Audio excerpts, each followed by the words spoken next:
نمنو دانياتي استغفر الله العظيم. نما كافر بودا كان ولي كافراتي يعني قد بي فيو ارجعوا في الجيفت ارجعوا في سلبس جيفتي كاراري ابازا مسكين ما نو لا كان لا كان اني كوني نياتشسو kuni na yachi so boleso an kabajan gifti galariya kana argadde da kana argachu hudanya chu kabaje den cinkan wani boleso wa rabbina rizqi alhamdulillah jede fudadde ba akka ke argachu kabaje de duke asirradwa namni kafira na wajji idan to wallahi ati kafira wallahi ati kafira mama boya ati kafira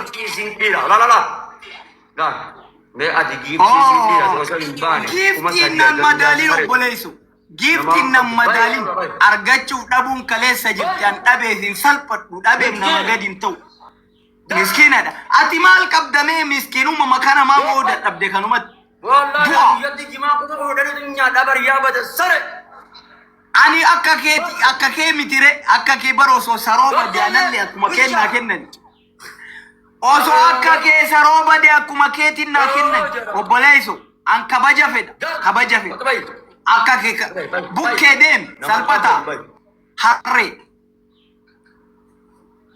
thank you galatoma ani kanan kitata yada hinde anakka isa gifti argachuuf lazima lafarra gangaladhe udanya chukaba hinde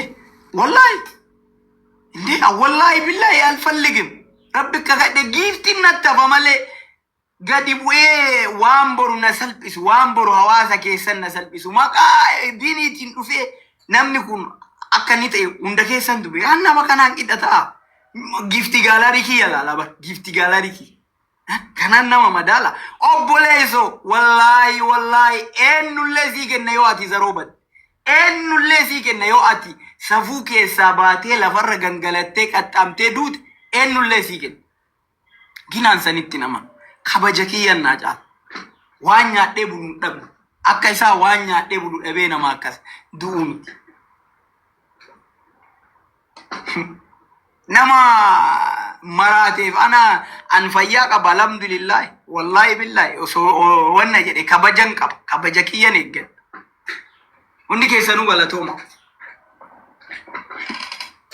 an dhiiseera kana nama diqqaa waliin maaltu na diqqeesse adabbii udaa nyaachuu shintibeetii keessatti gangalachuu no adabbii mee wanne ma adaban osoo gaarii ta'e amma nama akka isaa kun namni udaa nyaate maal amilee maaliin nama waaje namni udaan funyaan keessa kaatu namni udaan afaan isaatiin nyaatu namni harka wannaa kana hudduu fi keessa kaate wallahi billahi namni argitan hirta fuudhee afaan keessa kaayata maan namaan jedha nam inna akkasii hundi keessanuu galatooma thank you very much ammiir hoyitu keessan galle guyyaa gaarii oola thank you abdallah galatooma hundi keessanuu guyyaa gaarii irra oola an overi yoo namni gifti naa kenneen salpha rabbii lamantaani kagadhe namni tokko overi gifti yoo naa kenne iyyuu ni salpha dhiisi jedhaan amala kiyyasu akka jara kenna as kenna naafita keesi matii yaguuta minaamin hin jedhu obboleezo an biyya baqaa keessara sila osoo kadhadhellee narraa tura argitee ta argadhe fudhadhee yoo dhabelle alhamdulillahi jedhee nama rabbii kiyyaa salaatee galata galfatee nama naa kenne illee galata galchee deemu saroon badu gifti argachuuf jecha akkanuma isiniin jedha hundi keessanuu guyyaa gaarii oola.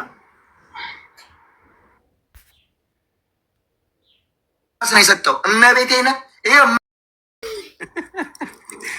ዘመን ጅጅሬ ጀቹ umarra ummata kamtu dhufattee yaaddaati dhalateetuma akka garama keessatti eerfoonii wayii kaafee fi waan addunyaa irratti godhu sagaliisan karaa teknoolojii amma jarmanitti baay'ee jarmanitti garatti ulfaa'u nafee jira maashina jira wallahi wabillahi ilmi namaa kan qaaqutit sanyii kee qofa deemtee kanita baatii sagal booda dhayitee ilmoo jiraa fudhattee galta yaa like Georgiana jaartiin Orlando akkasii bar otakatti hin deennee bar Bakka. Akkasii Akkasitti quba qabaadha. Addunyaan gararrattuu dhalamuun hafee jira. Timata illee jaarsaaf jaartidhaan wanno si keessa siriinjii waraabama. Sii galee deemtee ilmoo bilchaataa fudhatta. Addunyaan tun garam deemaa reedicha ustaazaa jala jira. Achoo reedi. Wallahi guys, addunyaan tun eessa deemaa jirti mee ilaala. Warabbal kaawaa. Fedhii jaarsa fi jaartii qofatu kennama.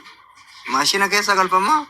Sanuu ilmoota ilaalaa manatti kaameraadhaan ji'a 9 kana gaafa isiin bishaanirra hanga guddattee isiin maashina keessa baatutti manatti galfatta. Kaameraa mana galfattee ilaalta hospitaalarra.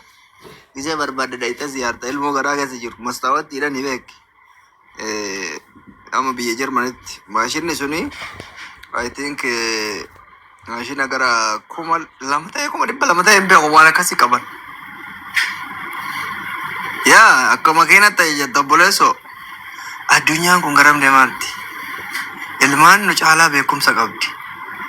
Anama mucaa makiyyaa yoo fudhadhe na ajaa'ib waan ani amata meeqatti baradhe inni har'a beekan haasa wallaahi summa billaahi isinin jedha.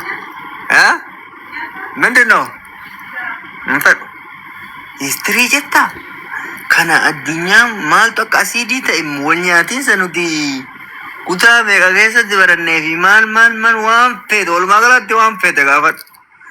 Anarra ijoollee teennatu deebisa. Maaltu deemaa jiraadha nuti amma warra wallaalaadha isaan biratti baay'ee dhugatti. Nu biratti amma ajaa'iba akkasii wannoof seene amma kolfaa seene warra viidiyoo namicha suudii tokko kolfaan ajjeese billaalee kun sila arabni suudii tuni yoo afaan Oromoo barte ittiin sirbanii yaaboo sin agarsiisa. Hin sirbanii akkam jirta fayyaadha du'aa hunda sii godha afaan Oromootiin obboleessoo. Du'ii irratti godhee kolfee seene warabbal qabamee viidiyoo kana laala rabbumaa jedhaatanii. Aboo akkam das nama dha arabni tun afaan Oromoo baratte.